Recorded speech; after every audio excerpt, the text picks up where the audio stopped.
Totoo. Sa'yo mo masasabi ito. Ayan. Kapag-hi ka naman sa ating mga audience. Hello everyone!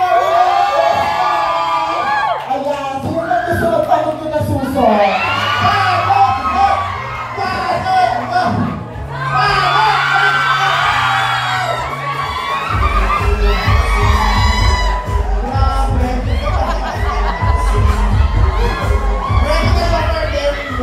Nakakaloka, diba? Ano na to? Ibang na.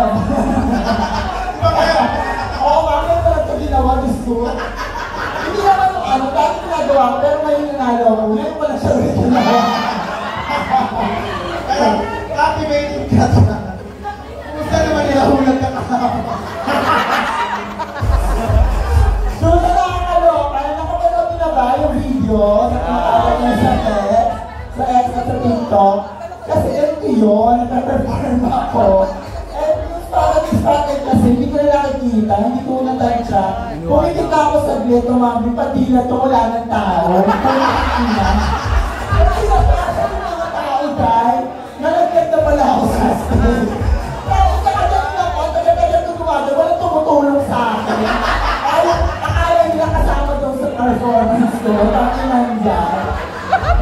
Gusto ko nga siya nakita ngayon. Kung gusto niyo mahanap, search niyo. Captivating Kat Connie. Captivating Kat. Kumusta ka naman sa yung rain na nakakatapos na? Kumusta naman yung rain ko as our winner? Former winner ko. Tagal yung nilalamig ako.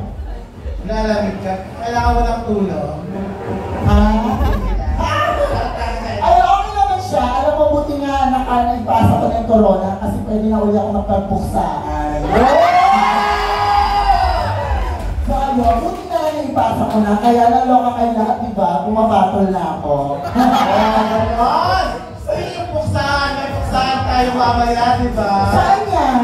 Mamaya, part na segment Oo natin. ma, abangan niyo mamaya saan namin. Captivating Kat is our winner. Sino ang masasabi mo din winner material sa season natin? Sabihin mo natin. Okay, the week of season. Kasi gusto mo yun. For me, siguro, bukod sa akin, siguro, nahihirapan akong mamili. Starts with an H. Okay, letter H. Siguro, may next pa ba? May next pa? Ang next, dalawa yung pangalan niyan starts with letter B. Alam ko na. Si Habibona Brandy. Si Habibona Brandy. Taga Pampanga kasi ako eh. Kaya H siya, may bago. So, bukod kaya Arizona, si Bernie rin.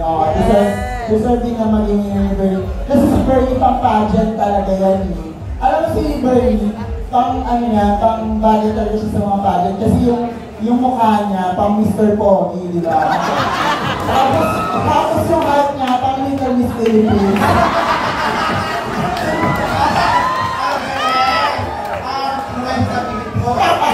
Wala ka naman. Ano yung pinaka-nakakatawang moment or memory sa atin, sa season natin? Wala akong maisip kasi ang dami talaga, di ba? Like, ang dami namin mga funny moments, lalo-lalo yung away namin ni Jay. Yung pinopak-topak si Jay, kaya yun. Pero ano ba funny moments natin? Siguro ang dami sa hotel. May funny moments, may isi-share ako. Share mo na yan. I have kwento. Ayan. Kasi, sino tong, na lang. Sino tong, sige, sabihin na natin, sino tong queen ang nakasunog ng kurtina sa hotel? Correction! Hindi siya cortina, ang bintana mismo. Nasunog niya kasi nakaka-vape niya. Ang clue ko tayo, feeling ko hindi siya yung nag-produce ng show na to. Hindi siya nag-produce ng show na to at hindi siya mahilig mag-vape. Hindi siya pala yung nangalan. Hindi siya pala yung ng-alat, tapos hindi niya favorite color ang orange. Hindi ko pa rin magkasino yan. Kayo na lang bahala. Diba? Ang hirap ulaan kung sino siya. Nakasunod siya ng ano. Ayun, yung napanalunan niya sa ano, sa challenge, ayun, binabayan.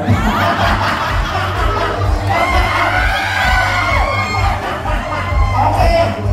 Happy Wedding Kankan! Pwede ka ba kumuha sa yung mga tips? Yes! Ayan! Ito pa nga, may kwento pa ako.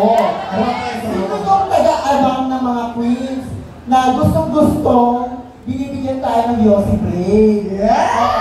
Gusto niya magbigay sa amin ng Yossi Break kahit bawal hindi kami tayo bibigyan ng... Pero siya nagpapa-Yossi Break sa amin sa hotel para makakuha ng maka-aura sa kwarto niya.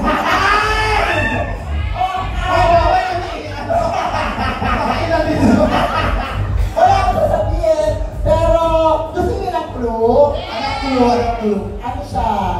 Sabihin! Ano ba? Anong plan siya? Hindi siya plan. Anong plan daw siya? Nagulat nga kami nun eh. Parang, mag-yosip kayo, 5 minutes. Oo, anong gulat kami? Isang pause. 30 minutes lang. Oo. Nagka 5 minutes break lang, naging 30 minutes yung break. Pero ba't ano pa rin kami paakyat eh? Bakit pa siya lumatagal? Matagal ba nabasan? Oo. Ang nakakaloka pa, di ba after 30 minutes, akyat na kami, girls, ano gusto niyo merienda? Wow! Ay! Ay, char-char lang yan ah. Oo, try lang na meron favorite na 5 minutes. Yes.